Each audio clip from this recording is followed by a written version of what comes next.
Hello. তো আপনারা এটা দেখতে পাচ্ছেন আসাকুসা সেনসোজি টেম্পল। ওকে।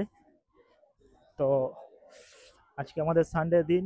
তো আজকে আমরা চলে এসেছি এই টেম্পলটাতে। এটা হচ্ছে টোকিওর একটা অনেক পপুলার প্লেস। এখানে আপনারা যদি আসেন, এখানে একটা কালচারাল ব্যাপার আছে। এই কালচারাল ব্যাপারটাকে উপভোগ করার জন্য আপনাকে এখানে আসতেই হবে। ঠিক আছে। আর সব থেকে বড় ব্যাপার হলো এখানে বেশিরভাগ প্রচুর বিদেশিরা আসে এখানে। ওকে। আর আরেকটা জিনিস আপনারা এখানে দেখতে পারবেন, এখানে জাপানিজ অনেক কম আছে। আর জাপানিজদের থেকে মানে ফরেনাররা বেশি। ওকে। মানে আসাকুসা যারা জাপান সম্পর্কে জানে, তারা আসাকুসাটা অনেক বেশি জানে, কারণ এটা অনেক পপুলার জায়গা, অনেকটা কালচারাল প্লেস।